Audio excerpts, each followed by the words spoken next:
ആദ്യം തന്നെ ക്ലീമസ് തിരുമേനിയുടെ ആയുരാരോഗ്യ സൗഖ്യത്തിനും ദീർഘായുസ്സിനും വേണ്ടി പ്രാർത്ഥിക്കുകയാണ് ഈ വേദിയിൽ നിന്നുകൊണ്ട് ഞാൻ ആ പ്രാർത്ഥനകളാണ് അർപ്പിക്കുന്നത്.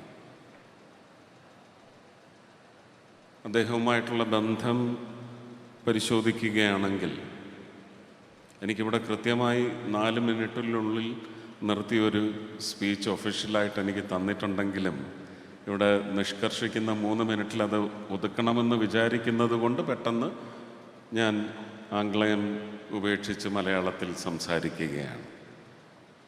മലയാളം മനസ്സിലാകാത്ത വൈദികരടക്കമുള്ളവർ ക്ഷമിക്കണമെന്ന് കൂടി അഭ്യർത്ഥിച്ചുകൊണ്ട് ക്ലീമസ് പിതാവുമായിട്ടുള്ള ബന്ധം ഞാൻ ഓർക്കുന്നത് അത് തുടങ്ങി വച്ച് തരുന്നത് വലിയ മെത്രോപ്പൊലീത്ത സ്വർഗീയനായ എൻ്റെ സ്വന്തം ക്രിസോസ്റ്റം തിരുമേനി അദ്ദേഹം കൂട്ടിച്ചേർത്ത് തന്ന ബന്ധമാണ് ഇത്. 90കളിലാണ്. ഒരുപക്ഷെ വിഴിഞ്ഞം പദ്ധതിയെ സംബന്ധിച്ച് വ്യക്തിപരമായി ഒരു രാഷ്ട്രീയ ലാഞ്ചനയുമില്ലാതെ അന്ന് വാറിംഗ് ഗ്രൂപ്പ്സായിട്ട് നിന്നിരുന്ന വിവിധ രാഷ്ട്രീയ കക്ഷികൾക്കിടയിൽ ഒരു ചാലക ശക്തിയായി വിഴിഞ്ഞത്ത് നിന്ന് തന്നെ എലിയാസും ലീനുമൊക്കെ നയിക്കുന്ന സൂര്യ ടി വിയിലുണ്ടായിരുന്ന അണിയറ എന്ന് പറയുന്ന പരിപാടി അത് തുടങ്ങുന്നത് 98 കാലഘട്ടത്തിലാണ്.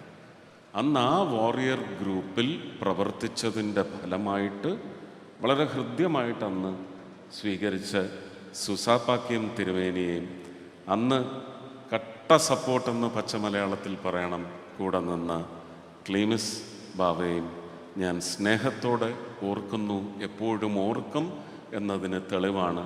വളരെ തിരക്ക് പിടിച്ച് വന്ന മുഖ്യമന്ത്രിയും ഓടിപ്പോകേണ്ടി വന്നു. ഇപ്പോൾ മുരളിച്ചേട്ടനും സംസാരിച്ച് ഓടിപ്പോകാൻ നിൽക്കുകയാണ്. എല്ലാവർക്കും ഓണവുമായി ബന്ധപ്പെട്ട് ഒരുപാട് ചടങ്ങുകളുണ്ടെങ്കിലും എല്ലാവരും ഇവിടെ വന്ന് ഈ ബഹുമാന്യ സദസ്സിനെയാണ് ആദരിച്ചിരിക്കുന്നത്. ഈ സദസ്സിൻ്റെ പ്രാർത്ഥന എന്നും ശക്തിയായി ക്ലീമസ് ബാവ തിരുമേനിക്കുണ്ടാവണേ എന്ന് ആഗ്രഹിച്ച് പ്രാർത്ഥിച്ചുകൊണ്ട് ഇവിടെ കോഴിക്കോട് രൂപതയുടെ ചക്കാലക്കൽ അച്ഛനാണല്ലേ ആർച്ച് ബിഷപ്പ്, അദ്ദേഹം അത് ബ്ലാസ്ഫമി ആവരുതെന്ന് ക്ലീമസ് പിതാവ് ആഗ്രഹിച്ചെങ്കിലും ഞാനൊരു വിവിധ മതവിശ്വാസി എന്ന നിലയ്ക്ക് ഒരു കുഞ്ഞാടല്ലെങ്കിൽ പോലും അദ്ദേഹം പറഞ്ഞത് ഞങ്ങളുടെയുമൊക്കെ ആഗ്രഹം തന്നെയാണ്. അതിനകത്തൊരു ബ്ലാസ്ഫമിയുമില്ല. അത് ദൈവത്തിൻ്റെ നിശ്ചയമാണ്. എഴുതി അല്ലേ, പാറയിൽ കുത്തിവെച്ചിട്ടുണ്ട് ആരൊക്കെ ഈ ലോകം അവസാനിക്കുന്നതിന് മുമ്പ് ആരൊക്കെയെന്ന് ഇപ്പോഴേ കല്ലിൽ കൊത്തിവെച്ചിട്ടുണ്ട്. ആ കൂട്ടത്തിൽ ഒരു നാമമുണ്ടെങ്കിൽ നമുക്ക് KR നാരായണൻ സാറൊക്കെ രാഷ്ട്രപതിയായിരുന്ന സമയത്ത്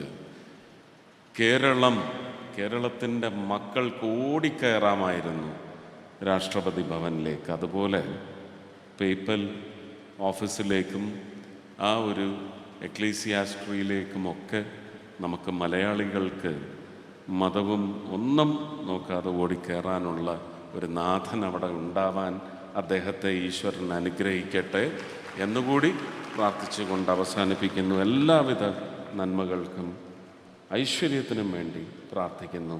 സ്നേഹം, നന്ദി, നമസ്കാരം.